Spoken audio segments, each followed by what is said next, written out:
From the bayous in Louisiana to the timber country up north, you'll find them out on the trap line, chasing furs to put up on the board, mixing up another batch of that magical stuff, chilling around the fire after the show. Hey, it's Sarah and Jeff, and maybe a guest on the Trapping Radio 2.0.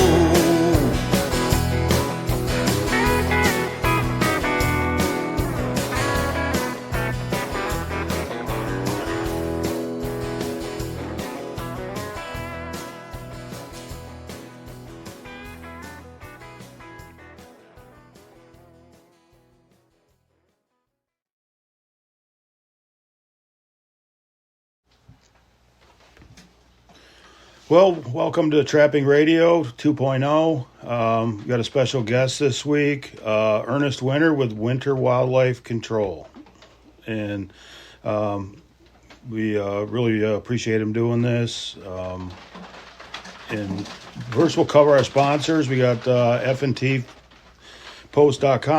They, handle everything you need for trapping, predator control, dog hunting, snuggling with your girlfriend under a fur blanket, you name it, they got it. You also got funky trap tags and trapping supplies out of Guthrie Center, Iowa. They handle all the Dunlap lures, she traps, and predator control group stuff, and anything you need for trapping they also have. We also have she traps at shetraps.com. That's Sarah's website, and she's also a sponsor on the show, so check her out. But I don't want to stick on the sponsors too much. I want to get right to Ernie and hear his whole story, and it's going to take the full amount of time. So, well, welcome to Trapping Radio, and I appreciate you doing this. And well, that's good. Glad to be here. Nice of you guys to do this. We're sitting in Ernie's in his work area, and he's got his lures up on the wall and some trapping supplies he sells and stuff. And it's a pretty cool little building. It reminds me of our lure shop. It's because our lure shop is the same type of building. So right at home. Right. Comfortable. Yeah, I feel comfortable. Just like when I walk in here, I'm like, shit, I this is like I never moved from home. So, yeah, we're kind of compact here, but it works. So. Yep. They no, you got it set up nice. It's nice and cozy with the heat. Yep. That's big. That's a big thing up here. Yeah. Yep. Because you've been trapping for a long time. You've seen things come. You've seen things go that a lot of other people haven't seen. In the beginning when you first started trapping, how did you get exposed to trapping? Did you have family members that trapped? Yeah. Years ago, my grandfather, we had a farm. Well, he had a farm, 280-acre farm downstate. And we had a pretty good sized creek and pond and that. And he was, like everybody at the time, they were muskrat trappers and water trappers. There wasn't a lot of predator trappers back then. But he got me interested into it, and I used to go on the line with him. I started when I was probably about 6-8 years old, just tagging along, just carrying stuff, throwing them stakes and traps and whatever else. But we went from there, and I started trapping by myself. It was probably 69, 70, somewhere about that. My grandfather got old enough, and he gave it up and took me down to the barn, and he said, there you go, have at it. He gave me all his old traps, and I started from there, and just one thing led to another, and eventually I got into long lining in the 70s. I did a lot of long lining, and it's about 77 when I really got into that. But I've been around a few years, so. But the long lining you were doing then was, trapping like red fox? Because Michigan was red fox country then. Yep, it was all red fox. I didn't catch the first coyote till 80s, 3, 4, somewhere in there. Yeah. And that was by accident. Come up on a fox set, and there was actually, when I first come through the gate, it was a ways away. I thought I had somebody's dog. Mm-hmm. I thought I had had a mistake, and then I got closer and I knew what it was, because I've caught a few of them up in the Upper Peninsula by that time, so I kind of knew what they were, what I was dealing with. But it's weird, how everything works. Where we have so many red fox. There's 3 to 5 dens on every farm, and then there's nothing, and then the coyotes move in. Fully move in. Yeah, there was a lot of times back in the 70s. I had this one bridgeway. I caught 21 fox. I just remember it because that was a big number, back then. But 21 fox on one bridgeway. That was actually the first time I ever caught a quad. 4 at a time. Now I'm happy if I catch 4 4 for the season. Depends where I'm at. But especially up here in northern Michigan. Up here they're few and far between. They're in pockets, but mostly in the city limits. Yep. You get over towards Muskegon, over towards that way, they got more red zone that way, but it's few and far between here. Yeah. Everything's preying on them. You got everything. They're like a muskrat on land. Yeah, red muskrat on land. Red muskrat on. Yeah, I caught one. When you're at the bottom of the food chain, that's not a good place to be. No, I had one here. That was 2 years ago. I caught a red fox, and an eagle got it. I happened to drive up, and the eagle took off. I figured it killed him, but he was definitely tearing him apart when I got there. So, yeah. I was down to Trap in Louisiana the one year. I had a gray fox, and I pulled up there, and there was I don't remember now, a whole shitload of them turkey vultures or whatever they got down there, and they had a circle around them, and one would run in and hit him, and then when he'd go after that one, and then another one would rush in to kill him, and there's them reds and grays. I mean, they take such a beating. Yeah, I think a gray. I don't know what's going on with the grays, because the grays, for some reason, they're whittling right down. I noticed I've seen some of the states are offering keep them live so they can test them to see what's going on, because they're dying all over the country. I don't know why, but I know I was paying. I can't remember what it was, like $400 or something. $400, yeah. Yep. There's something that's in them that's killing them. I don't know what it is, but we used to have, downstate, not up here, but downstate, we used to have a fairly good population. You catch 15, 20 on a good year, but the first ones I seen up here was over by Hubbard, just north of Hubbard Lake, and I caught one that was like 82, 83, something like that, and and then I started catching some when I got older, like in the 90s and stuff, but you catch 1 or 2 on a farm, but you wouldn't go to the next farm and catch any. I mean, that was just you caught the pair that was there. Yeah, well, I happened to be luckier downstate. They were more prevalent. And you'd go in there and you catch maybe 6 or 8 in a location or a farm. Because you'd catch a whole litter. Cause they don't roam like a coyote does. Between them and a fox, they don't have the territory. But lately, I think it's been 2 or 3 years since I've actually caught like 2 or 3, and that's it. So it's been pretty few and far between. Yep, I haven't caught one up here in a long, long time. Last time ones I caught a bunch was down Louisiana. They down south with that, briars and everything. I mean, that's perfect conditions for them to get away from them coyotes. They used to have a lot in Arkansas too. Yeah, I'm sure they still do. Parts of it. Yeah, they used to have quite a few in Arkansas, but I don't know. I had a new guy down there who used to catch quite a few of them, and he said that bottom went right out of me. He said it's hard to catch 50, 75 a year after that. But so I don't know if they're getting sick down there too or not. Yeah, we go right across the river or by West Memphis area, and every year, and we never catch any grays there. At least I never have. There's not very many cats where we're at there either. There's quite a few cats around Camden. I was talking about Camden, Arkansas. Yeah. And there's quite a few cats around down in there. Because Sarah's never caught a gray fox, so there's not any around the area. Not many where she's at from Iowa. We don't have a lot. Every place we've trapped, there's not a lot of grays, or we're not trapping grays. Right. So I can't wait till she gets one. And that little bastard comes right at the end of the chain. Oh, he's got 8 pounds. He thinks he's like 40 pounds. He's all badass. That's the way they all are. Yeah, he's like a rat terrier.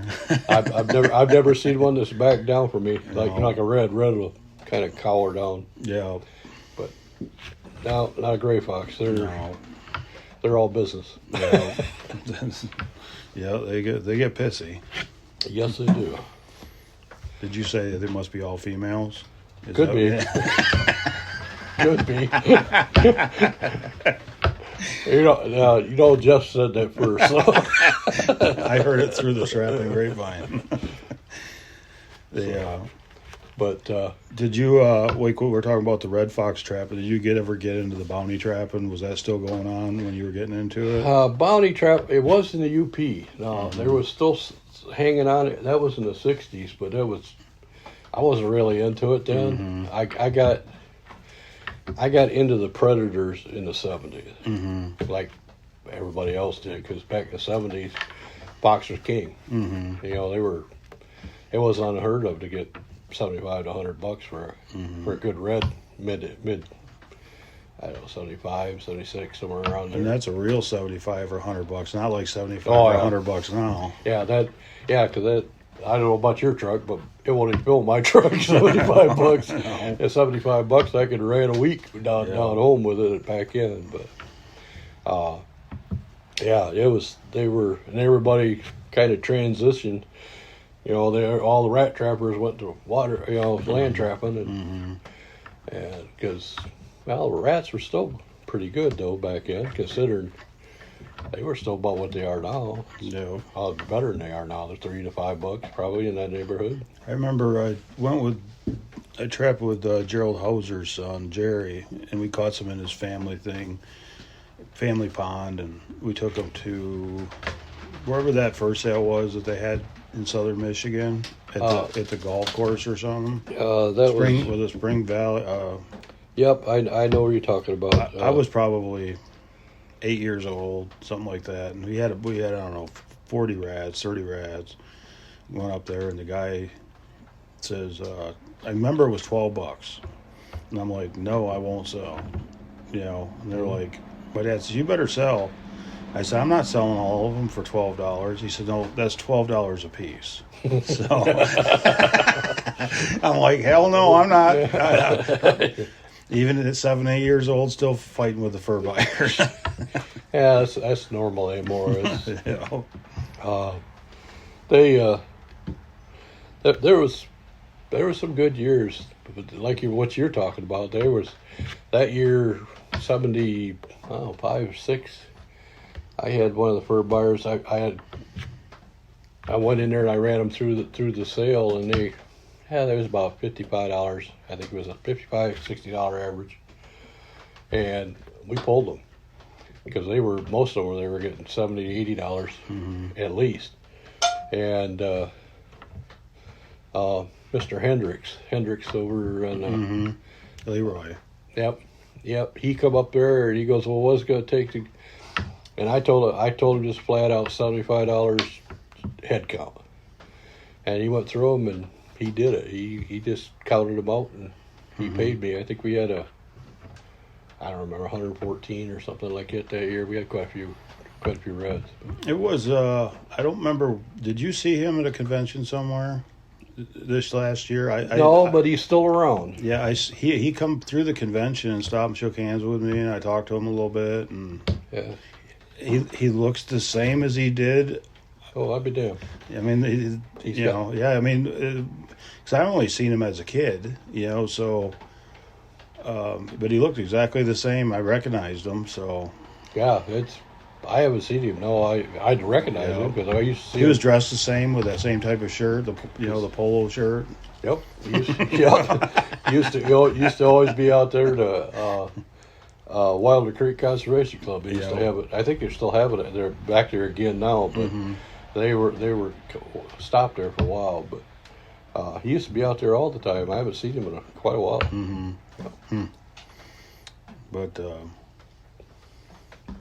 But he did he end up buying the fox?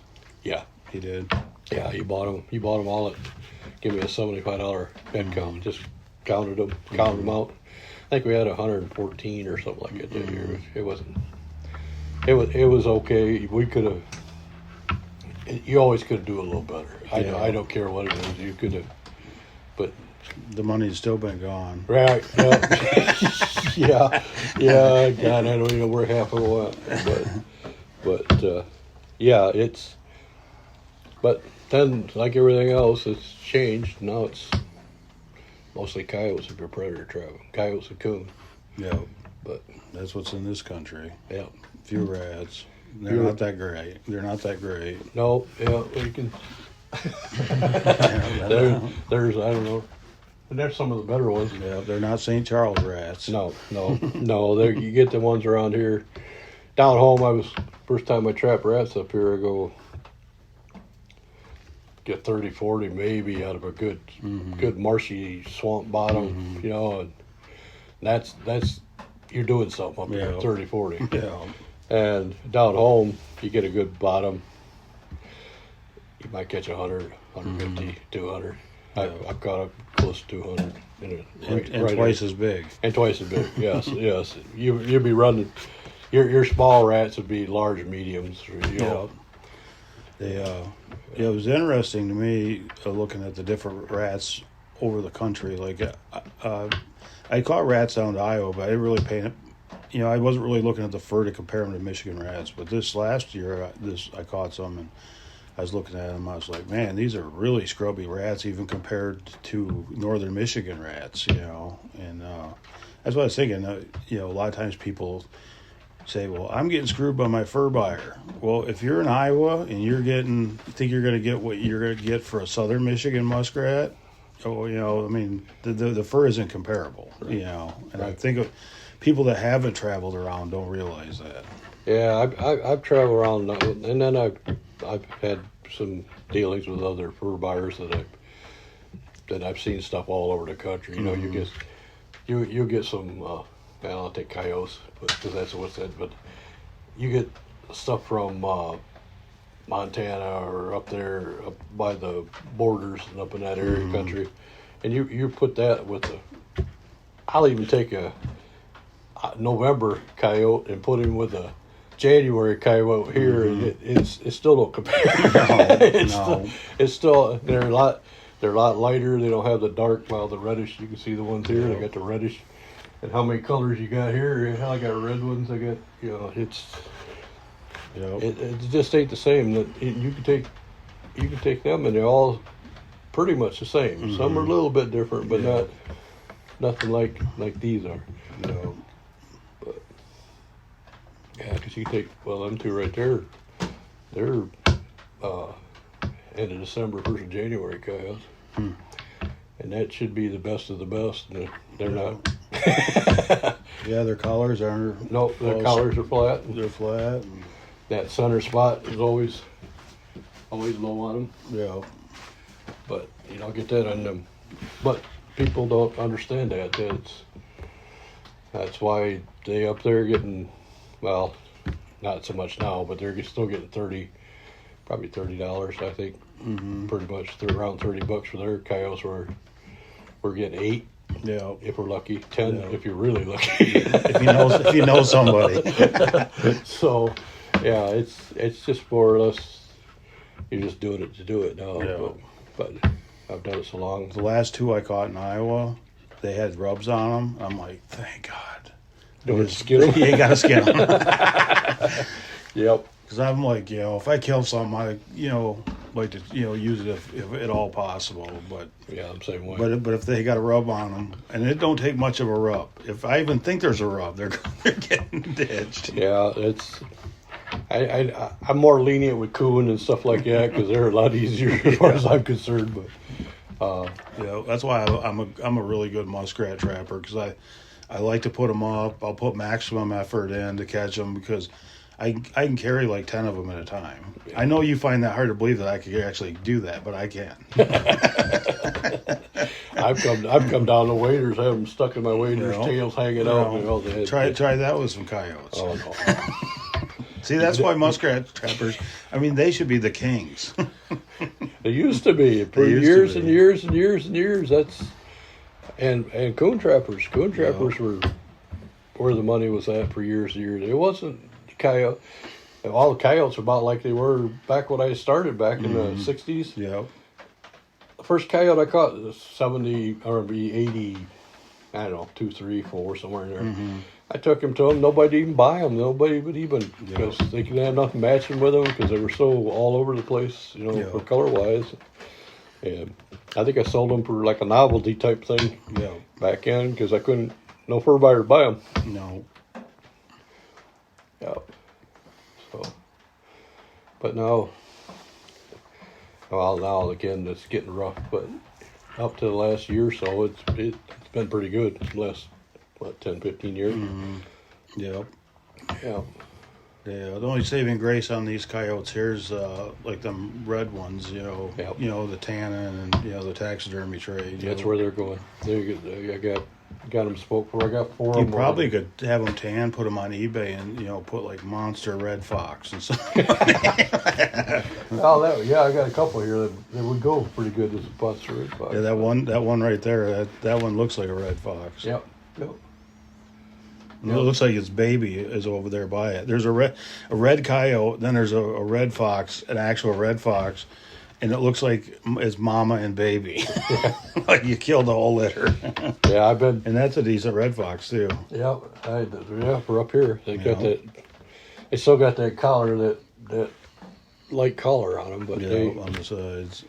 But it's not a bad fox either. But most of the fox anymore, because of the market for them, I just let them go, especially if they're females. Yeah, that's what I do. I just give them the boot, but every once in a while, if one comes home, but that one actually got hit. It was, I know something got it on the side. I don't know if somebody shot it or what it was. It was dead when I got there, so it was already dead when I come to the trap. So. Yeah, I got some farmers I trap, and a couple of them, and they want the fox released. Right. They say if you want to take one, fine, but I'm like, I'll just turn them all loose. Right. I don't have no problem with that, especially up here, because up here you still catch.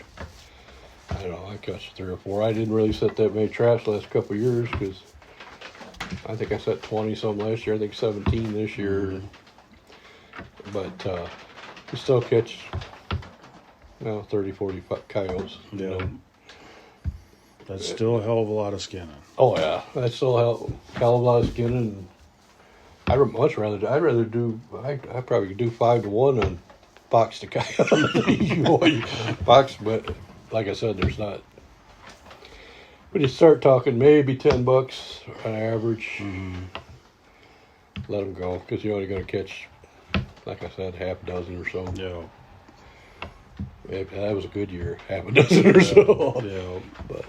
Well, when we do kill them, they got a bad foot or whatever. We just have them tanned. Yep. Basically, that's where these coyotes go. They're going to get tanned. Yeah. And them flat fox, whenever you get them tanned, like say like you get one in October, you catch by accident, you got to dispatch them. Mm-hmm. You send them in to get them tanned. There's nothing that looks worse than an October red fox tanned. I mean, they shrink down. They shrink down, and they're flat, and it might be as white as the stamp skinning table I got when you get back. Yeah, I've already been that route. Yeah, I tried that once. And what the hell? I said what I thought was a large fox. I get back maybe a medium at the best. Yeah. Yeah, I had the same thing happen with cats. I'd send cats out, and when they're on the stretcher, they look all bowed out, and then when you get them back, they're just like 4 inches wide. Yeah. Yep. I have cats because you can't catch that many here in Michigan. Mm-hmm. I've caught them out of state, but you get the ones like in Texas or something like that. They do the same thing, but they're narrower. They seem to be narrower. Yeah. They seem to keep their length, but I don't know, it's narrower because they're skinnier, because they don't put on as much fat or what. But They just seem to be a little different. Yeah, they're the hair on them's definitely weird too. Yep. You know, it's so short. That, and you got to watch now. out for the damn. They get them little briars and Yeah, them thorns. thorns in it. Yeah. Oh my God! I run my hand through one time. It's like a coon. It's like a coon with a porcupine. Yeah. It's, you got to watch what you do. I haven't done too much out in Texas. We was out hog hunting and we sent a few. We're going down there. We weren't going to go, and now we're going to South Texas for probably 3 weeks to a month, and some of Clint's old stomping ground down there. And I told Sarah, I told Sarah, I says, you won't believe it when you see these cats, you start skinning them, the amount of thorns. I says, because you're thinking a few thorns here and there. I said, where you're scraping thorns. If you're scraping them cats, you got to scrape the thorns out of them. You got to be damn careful. Yep. And it's hard to be careful when you got fleas biting you and ticks jumping on you. Rattlesnakes attacking. I mean, yeah, the snakes are the worst, especially when you get down where you're going. You're going down the lower part of Texas. Yeah. We were over by Del Rio. We was around the Rio Grande. We watched them swim across back and forth. Anyway, but yeah. And there was coyotes there, but there was more. I call them gray fox, but they call swift fox. Yeah. They're a little smaller, but they look just like a gray. Yeah. And there was quite a few of them there, and there were cats over that way too. I talked to him once before. Clint, he said that he trapped over that way years ago, somewhere down in there, and he got into some cats over in there too. But there wasn't a lot. There was coyotes, but nothing like I thought. Some parts of Texas, hell, you wouldn't be nothing to catch a bunch. Yeah, but you're throwing them in a fence row because they're all junk. Yeah, the one year when the coyote prices came up, Clint and them guys, they skinned a bunch and put them up and stuff, and they thought they'd get something out of them. I think that the 3 guys that put them up, I think it was Clint, Ed Blue, and Scott Adams. So I think it was, and I think they split like 39 cents. That's what they got. Yeah, I had one guy tell me that he said the last time he did it, he said he sent all, and he said he took the best of the best. What he thought was the best of the best down there. He said he averaged $7 a piece. He said, I ain't putting up a coyote for $7 a piece. He said they're paying me down there to get rid of them anyway, so they're just as easy to go into the dump than it is to. We're going to Arkansas, and then we're leaving there and going down to Texas. And both of them are paid jobs, but they're not paid jobs for us.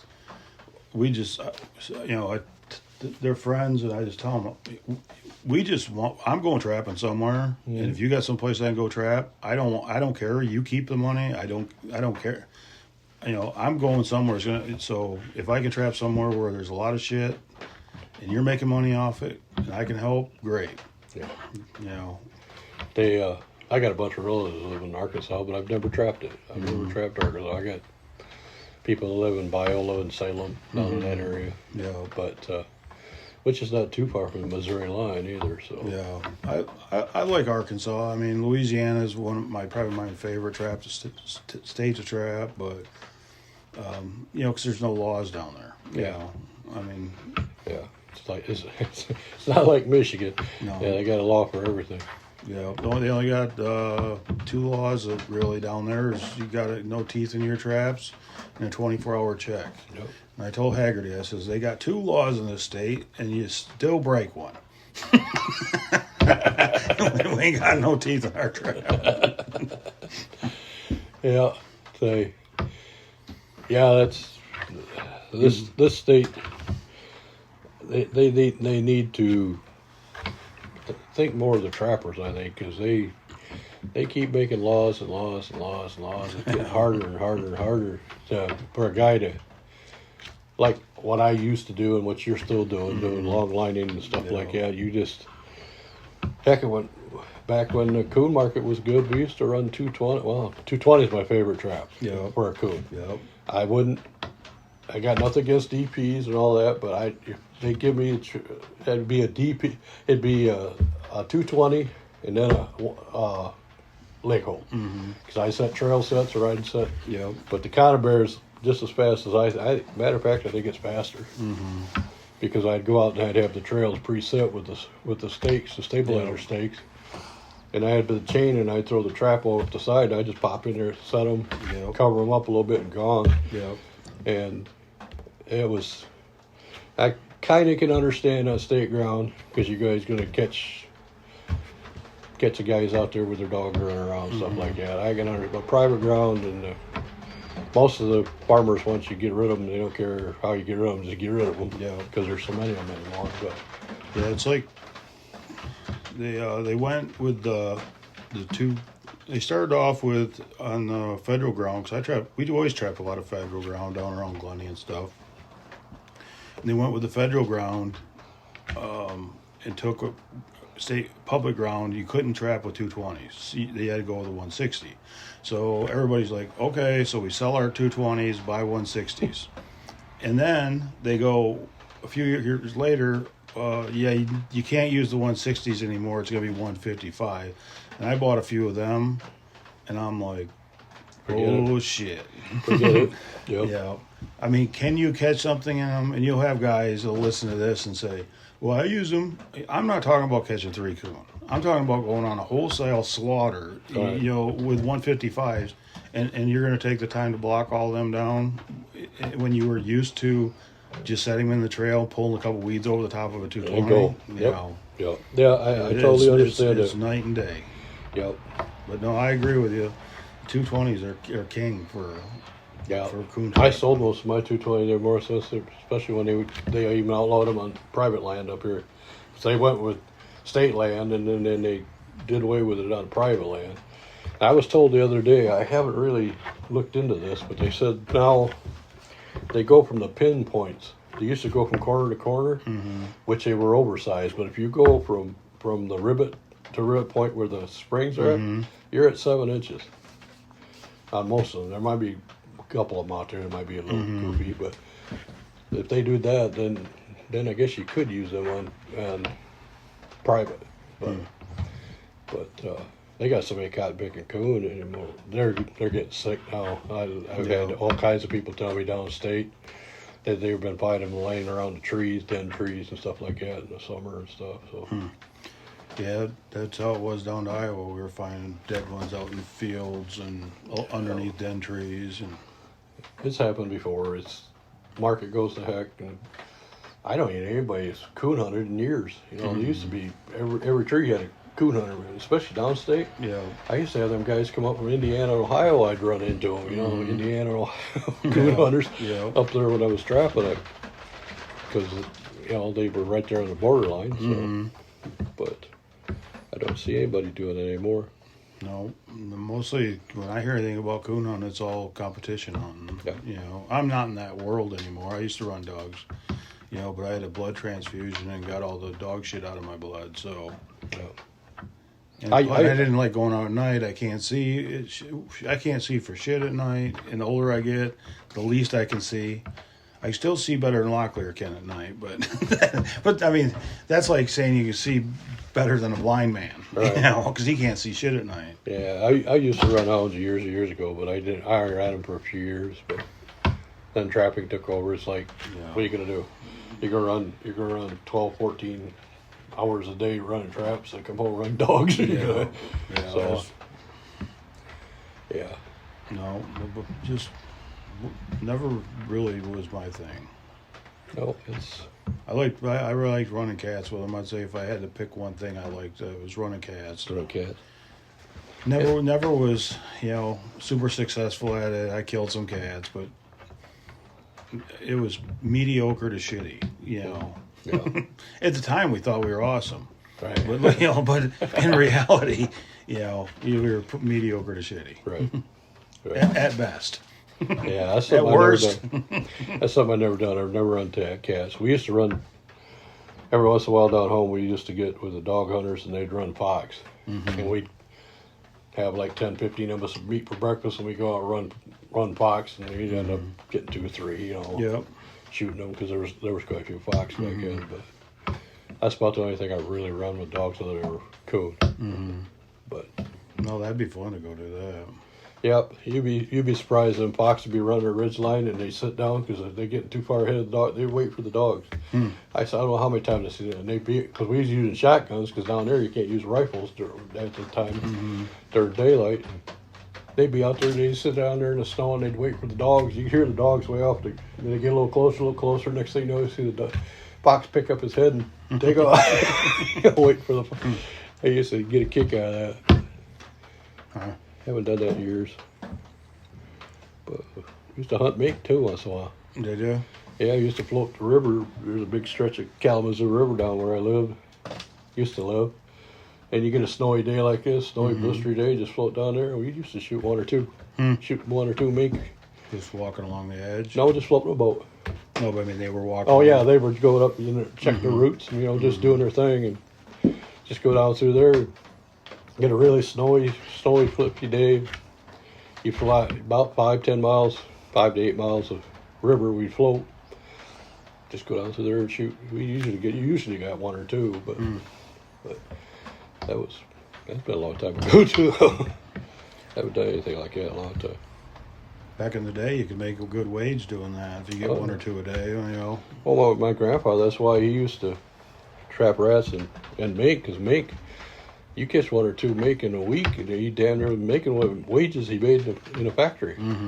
He could make in a good day trapping more money than he was making. You know, I think back then he was, I can't remember what exactly it was, like $50, $70 a week or something like that.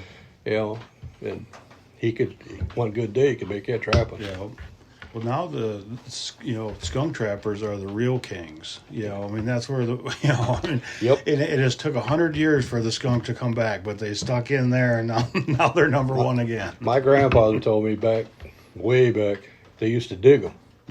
Like, it takes some balls to be digging skunks out. I don't know, but they said they used to dig skunks because the money was there, and it was back in Depression days, and they needed the money. Yeah. You know, coming out of the Depression, they needed the money, and they would dig them out. And I'm going, you got more guts than I got. I'll push the limit sometime, but that's one I don't think I could do. Yeah. I don't know about digging a skunk out of a hole because it's going bad. It's going to go bad. My luck, I just get that last little scoop and just pump him or something like that, and that'd be it. Yeah, because you know you're getting sprayed. And I smell like skunk most days. Like the last 4 days, I've smelled like skunk, and I'll smell like skunk this afternoon. But it's to me, it's different getting sprayed by one or doing it to myself. Right. You know. Yep. Because at least I know I'm generally not going to get it in my eyes or in my mouth. You put in the fake chew, that sometimes you get it in your mouth and it burns your gums. But I remember when I was a kid, I had some traps out, and I was using drags at the time, them little itty bitty wire drags. And, well, I caught a skunk and he got away from it. And I was going down there's a brushy fence row, and that sucker come running out, and he went to the end of his chain, and about from here to that heater from me, tail right at me. Just dumped everything he owned on me. And I went back up. I was proud as hell. Brought my skunk. I still took him out. Brought him home. My mom, I can remember her, she said, I don't know what you got into, but strip. I was out in the backyard, stripped down from buck naked, all my clothes out there. And she ended up throwing them clothes away because I had so much of that damn. Yeah, that was one of my worst times. that's usually the ones we remember. Yep. Yeah, you always remember stuff like that. Yep. It's been a lot of good years. So did you, I remember running into you one time down there at Trevor's, and you was trapping rats down there then. You know, I mean, you still trap some rats down, quite a few rats when you go down there? Well, I went down there this year because my grandson wanted to go trap with me, and that meant a lot to me. So I went down down, and me and Connor went out and set some traps. We ran 4 days. Didn't run a lot of traps, but we ended up getting just under 120 in 4 days, which was pretty good. Yeah. Doesn't kill you skinning that many? Nope. And the kid had a blast. That was the biggest thing. We got them all set out, and then when we went and checked them, I'd row up and make him pull them up to see what he got and what he didn't get. That meant more to me than anything. Yeah. I don't know. Years ago, we used to do a lot of rat trapping down there. We used to catch quite a few. We were like Zach over here and the big marshes, but we would catch 500-600. Yeah. And I had one year that I hooked up with another guy. We went to trapped down here by the Maple River area and up in that area. We ended up getting over 800 that year. Yeah, I've seen them houses there at Maple. This year I went by there once. They didn't have none to come back through, and there was probably 40 houses on that one side. Yeah, on the west side they seem like they've been better, but I don't know if that's open. I think they must know that. I don't know what it is. Yeah, over there where the cattails are. But that one we trapped it, you can't see it because the houses are like from here to that wall in the cattails, and they blend right in unless you're right close. So there's more rats in there you think. Yeah. But Yeah, I've never trapped that there. My dad did when we lived downstate. You had to get a permit. It wasn't that they didn't let you in there, but they only let so many trappers in there, and you only could have so many traps. But there's a couple guys trapping now, but it ain't nothing like it used to be. It used to be hell. It used to be a line up there to get the permits. But there's still spots you can catch a decent number of rats around, but they're getting pretty bad too. I had a guy the other day sent me a picture of one that had a bunch of little white spots and stuff in it, and they said it was some kind of parasite that's in the muskrats. It was just right up on the meat, between the meat and the fur. Some kind of parasite that's getting into them and killing them. It's always something. It always is something. That's it's always something. Years ago, I'd never use rubber gloves, to do that. I didn't either. And then one year I got Giardia from trapping beaver. And what's Giardia? I don't know. It's called beaver fever. But the technical term is Giardia. Yeah. It's from I was doing ADC work, and it was in the summer. It was like 80, 90 degrees. And the backside where the stagnant water is, it's the bacteria coming off the beaver crap and forms around it. Well, I had a cut in my hand. Well, the cut come from my hand because I had a turtle. I pulled it up, and if you guys catch a turtle, when his head hits the water, get your hand away because they bite. Anyway, so I pulled him up, and I reached down I seen the trap, so I grabbed the trap up. As soon as there was his head because I had him by the front. It's interesting that you didn't give the advice, don't grab the turtle by the head. Well, anyway, he got my hand.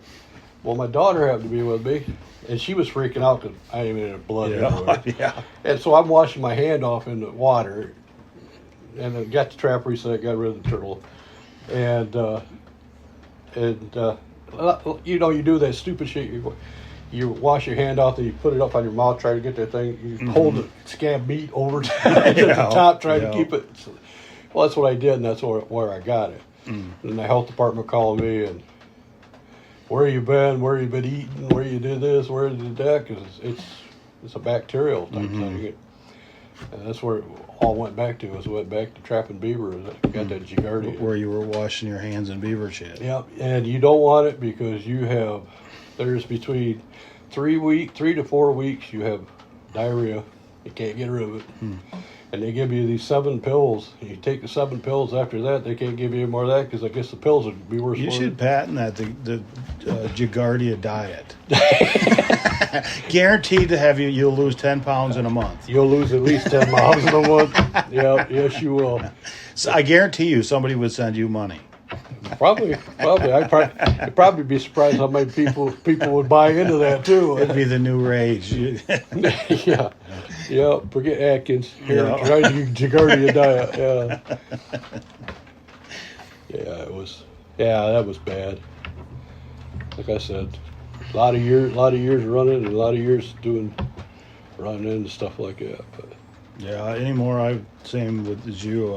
I wear the latex gloves. Yeah. There's I don't know. There just seems like there's more diseases out there, and than there ever is. yeah.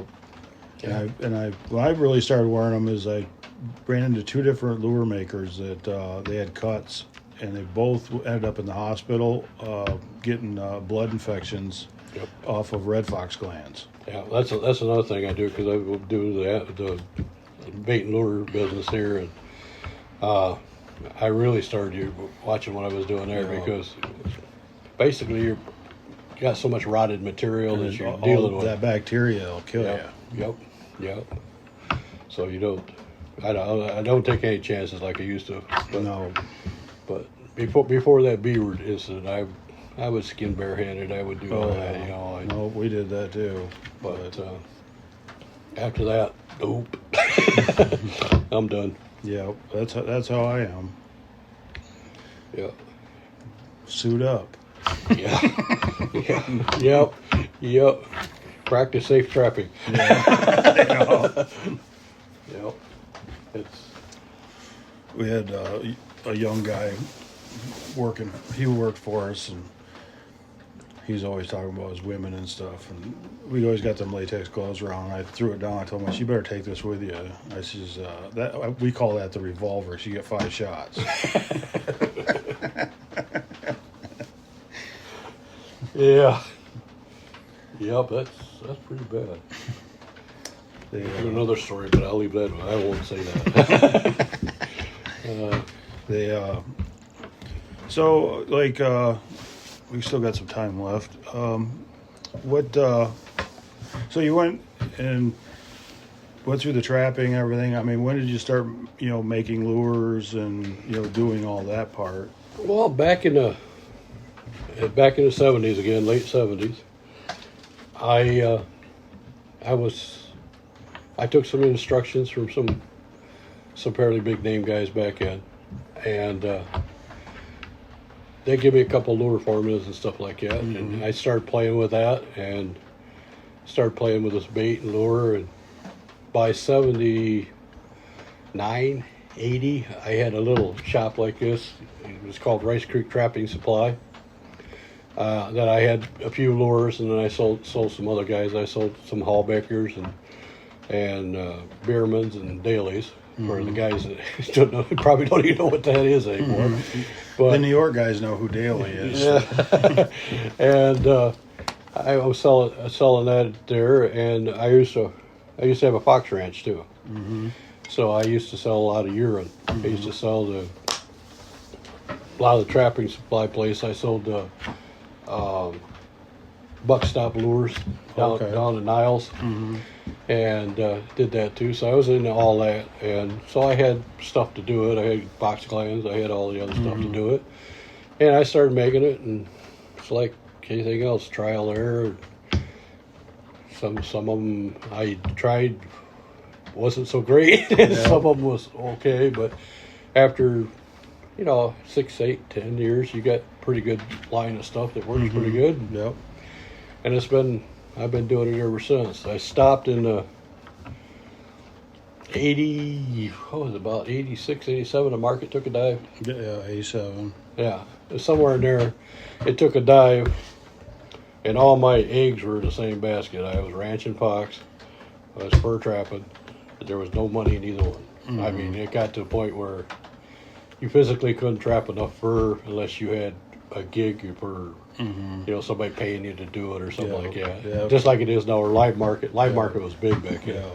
Still is, but Because you get some people say, well, I've never seen it worse than it is now. But, I mean, in 87, nobody wanted nothing. yes, I know. I mean, you were there, in Hudson Bay, went out of business. I mean, I don't know how it could be worse today than it was in 1987. You want to buy some Dominion Sudeck stock? No. Well, there was one year that got so bad. Or North Bay's. I don't want any North Bay stock. Well, what they did is the ranch fox and stuff like that, they didn't have enough money to pay everybody, so they give you a percentage of it in stock, and then give you cash. Well, I still got, I don't know, $1,500, $2,000 worth of stock. That's worthless. You should go into town and try to pawn it off. No, go in there and get a DBA with Dominion Sudeck on it. You just take you're the new owner. Just take over. Here, you can have them. Start printing your own stock. Yeah, we were talking about that a while back, and we brought out some of them names, and them guys don't. What are you talking about? Well, I said this one absorbed this one, and Hudson Bay and Dominion Sudeck and all them, and they finally got down to just fur harvesters and Napa, and now Napa, gone. Well, it's like, people only remember generally they only know when they got into it what happened from that point on, and that's the same way in my life. I got in, stuff that my dad told me that happened before and stories I heard, but like when NAFA went out and screwed the trappers and didn't pay them and stuff, everybody was like, oh, I can't believe this would happen. This is like the third time that I know that a Canadian company, the auction, has folded up and screwed the trappers over. This is the third time that I know of. Yeah, I do too. Yeah, I've been there. And I'm betting, back when they were fighting, shooting at each other across the border, when Hudson Bay and stuff, I'll bet you there was a lot of shit went on then too. So yeah, I bet you too. Yeah, I've lived through all that. But that's like, Hudson Bay would say, or NAFA would tell me. Because we bought fur for Hudson Bay. My dad did. And I'd go up there and they'd say on their bags, been in business since 1625 or whatever the hell it was. And I was like, NAFA's been around that long? Well, we bought Hudson Bay. Yeah. And I'm like, so you got a charter from the King of England. They just look at it. Basically, I'm just up there busting their balls, because I know that you ain't Hudson Bay.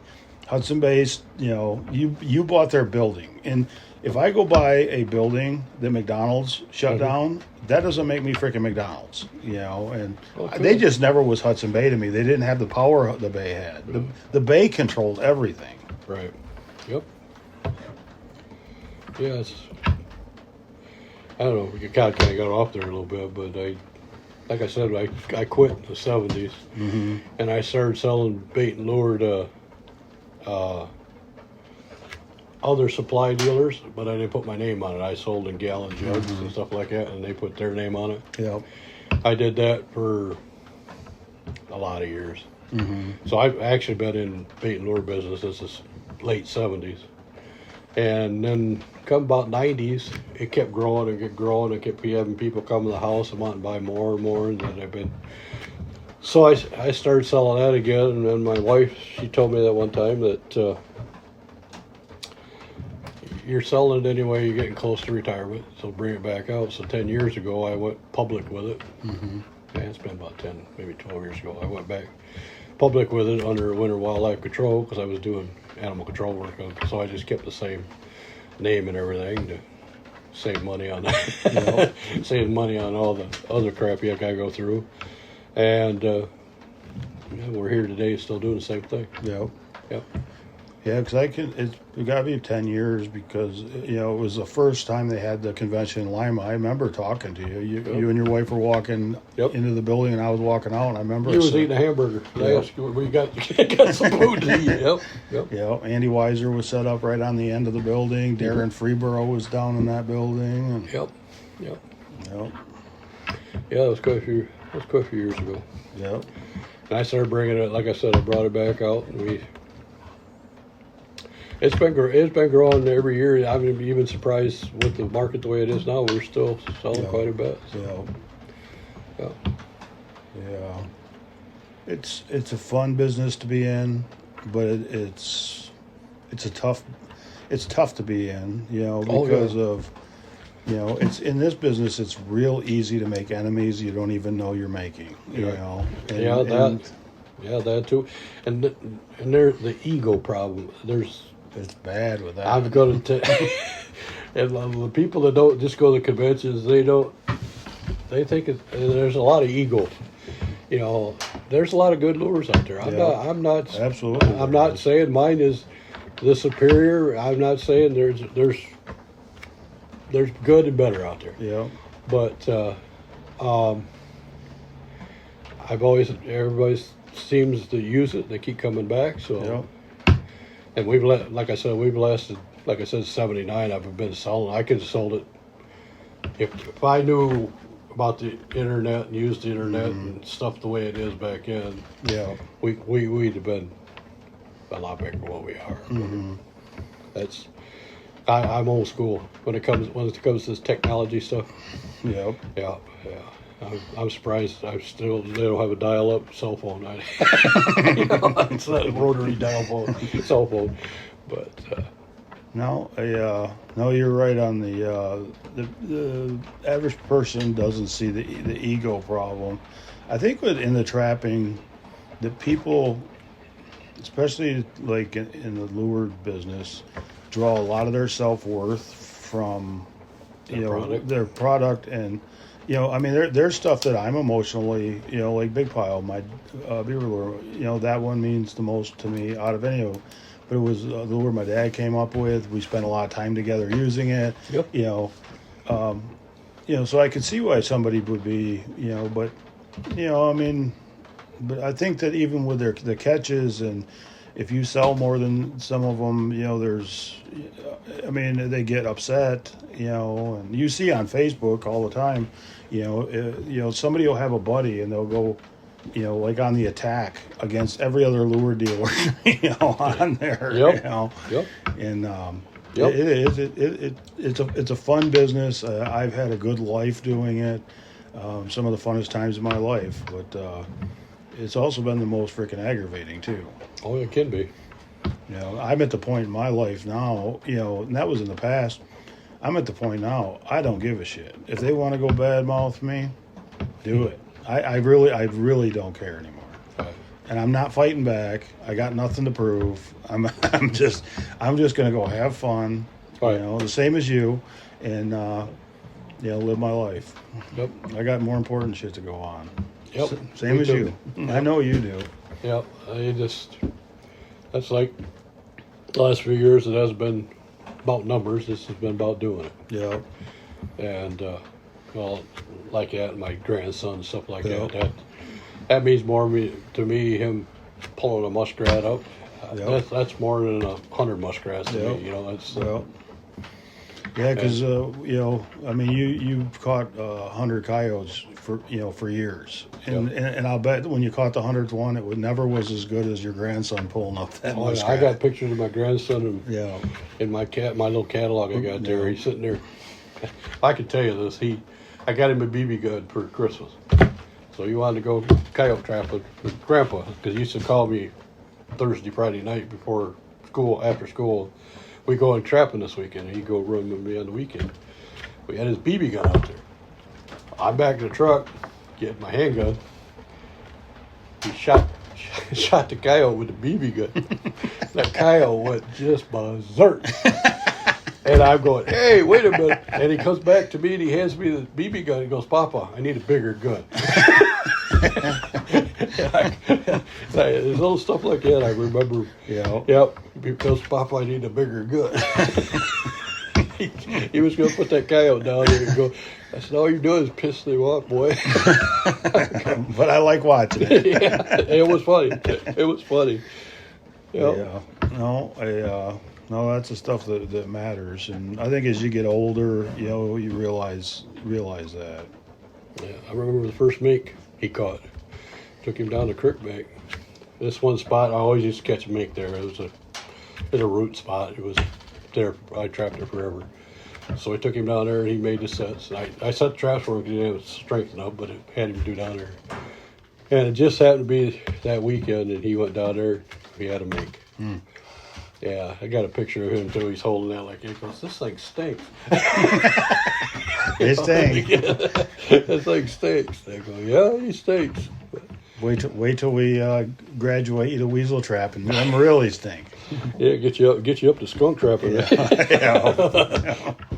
Yeah, but No, that's awesome. You're getting to go out with your grandkids, and yeah, my granddaughter used to go with me, but she don't do it too much more anymore. And my kids used to go with me, but hell, they're in their 30s now. You know, one's almost 40, so they got their own life and their own thing now. Yeah. So they're just busy doing other stuff. But yeah, I always try to keep the kids involved. I think some more of the other grandkids would get involved too if they're a little older now. They probably would if I. mm-hmm. But Connor was always the one that wanted to go. So You just tell them, say it's, a good trapper's a dime a dozen, but being a Skinner's where it's at. that's the problem I got right now. That's where you get the Skinners get the ladies.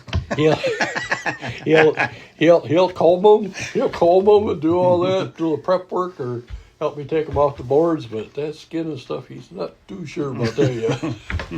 Yeah.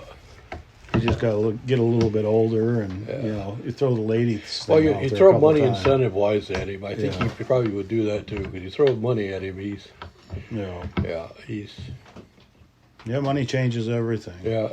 Say, hey, if you skin that muskrat, I'll give you a couple bucks. That's all it's worth. But it's $2 for a rat. But yeah, that probably would do it. Yeah, it'd be like some people though. You pay them. They do it because they like doing it, and then you pay them, and it becomes a job, and they do a shitty job. Yeah. It gets to be take pride in do something, then you have to do it for a living type thing, and it gets to be it takes all the fun out of it. Yeah, it definitely takes all the fun out of it. Yeah, that's why I enjoy what we're doing now. Is just go down to Iowa and trap coon, or if it tickles my fancy to go do it, that's what I'm gonna do. When I was in the hospital, thought I was gonna die, I just thought I hope I get to trap again, and when I got out of there, I was like, I'm gonna go trap where I want to trap, and I don't care what anybody thinks. I don't care if it doesn't make sense, business wise to go do it, or about the money. I just want to go do it. Well, it's like a lot of these guys. You see them; they're piling up coon out there and that. Nothing against them. They're going, but they got somewhere to get rid of them. They're not just doing it just to do it. There's a reason for it. A lot of people see that. I see the comments saying, "Well, why would you got a whole truckload of guys got a whole truckload of coon? You got enough to buy a cup of coffee or something like that. Yeah. Why are you doing it?" Most of them guys have got outlets. There's other outlets. There's some states got relaxed laws on meat. They'll sell meat, carcass meat, and hides. And a lot of them guys from Iowa that catch a lot of coon, they haul the carcasses down south, Mississippi, Louisiana. When I'm down there, I'll, run into some guy that buys carcasses from somebody in Iowa. Even I know one guy was hauling them all the way down to North Carolina. Which I don't know is legal or not, but I don't really care, but I know a guy in Arkansas was hauling them down to Mississippi for meat trade. And but so they got that market. Plus, I know some of them sell the skulls, and they get $2-3 a piece on the skulls. You sell the pecker for 75 cents, Right. So and like Grunwald for the Iowa coon. I mean, just he was paying. I think it was like $5 to $9 for grease coon. So that's what people in the country don't realize is that like Iowa coon's different than Alabama coon. Oh, Alabama coons all legs, no body. That's all they are. Yep, I've seen enough of them. I've seen them. Arkansas coon are the same way. They got a little itty bitty body, and because they look funny because there's no body to them like they are in the northern kind of states. Where they've been eating corn all day long. Yeah.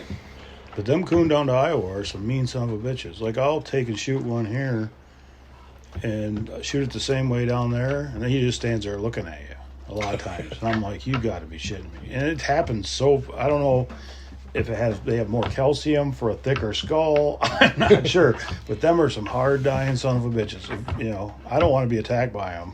Yeah, yeah. I kind of noticed that way with the coyotes up here. They're more aggressive up here. Mm-hmm. Downstate, you'll have a heck of a lot more of them that act more like a fox type deal. But up here, the majority of them are coming right at the end of the chain for you. Yeah. They want a piece of you. Yeah. I noticed that up here. So. Yeah. That's like it is all over the country, wherever you trap. I trapped Indiana and Ohio for a while too. That was just basically about like I was trapping down around home. It wasn't much different. Ohio was a little bit more hilly and rough country, but Indiana probably flatter than where you're oh from. yeah, it's flatter. Yeah. Yeah, it's flatter, a lot flatter. That's what I love about Iowa. I can see so far because growing up here, I can't see hardly a half a mile. Yeah. You know, where I get down to Iowa and shit, I can see like the next county. I think it's awesome down there. Yeah, yeah.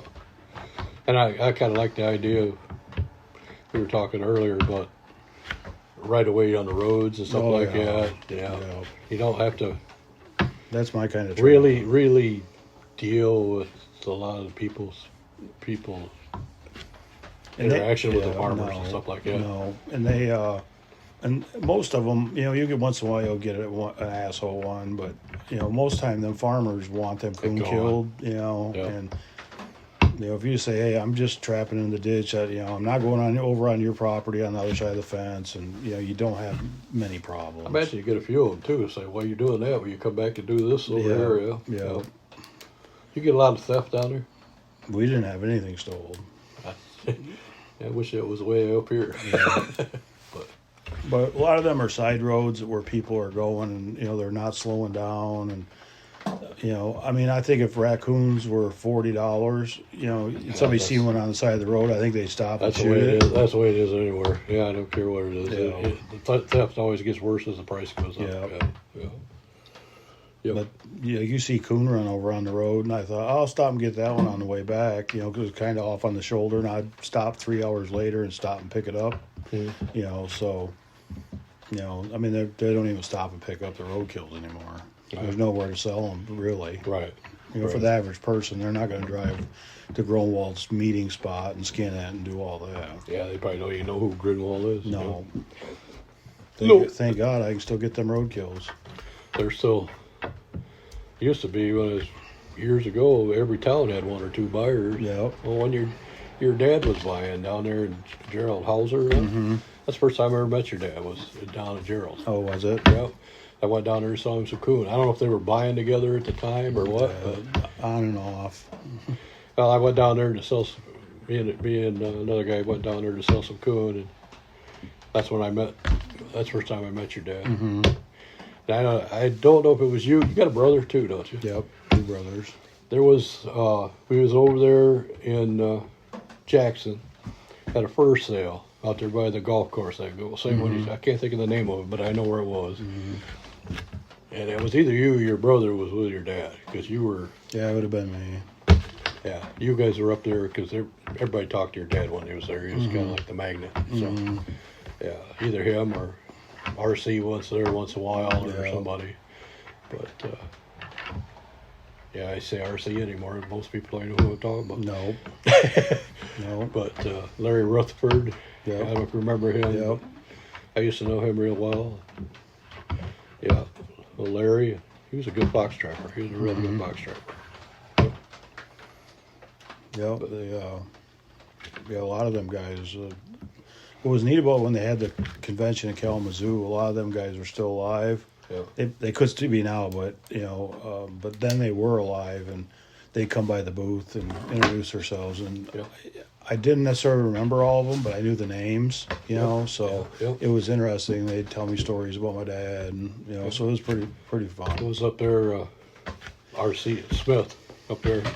He was at Escanaba, not last time before last. Yeah. And he had a booth right next to me. And I sit there and talk to him. I said, I know you probably don't remember me because it was 100 years ago. But, but he sit there talking. We was talking like this back and forth about all the old people, the older trappers and stuff we ran into over the years. he went up there to Escanaba because he used to go to a lot of conventions, and he went to Escanaba and he told me, he says, you know, people stop by my booth, but they don't buy anything anymore. And I'm like, no. I mean, this is, you know, a different scenario. You know, You got probably probably at least 2 generations that are past you. Yeah. But that's just how it works. Yep. Well, like I was telling you about daily and butcher lures, you know. Mm-hmm.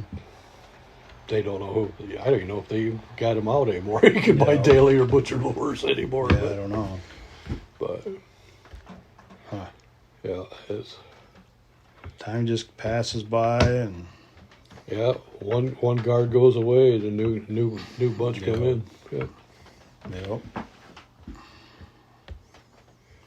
Well, I guess but, I don't know what yep, we're over, but that's all right. Sarah can manipulate the whole doctor. thing. Really appreciate you doing the interview. If somebody wants to get a hold of you, where can they reach you? What's your Facebook page? They can look up where to buy your lures, you know, all that. They can get me on Winter Wildlife Control Facebook page. I've got a website, Winter Wildlife Control Bait and Lure. It's they can get me on that. Winter Wildlife Lure baitandlure.com. They can go that route too. Okay. Okay. I also have Instagram account too, so they Okay. can get me on that too. Same address. So you should be easy for them to find. Yep, it should be. It pops right up when you put in Winter Wildlife Control. So they, go on one of Ernie's sites and, you know, try some of his lure, and he's been catching fur for a long time, you know. So anyways, thanks again for doing this. Yeah, thanks for having me.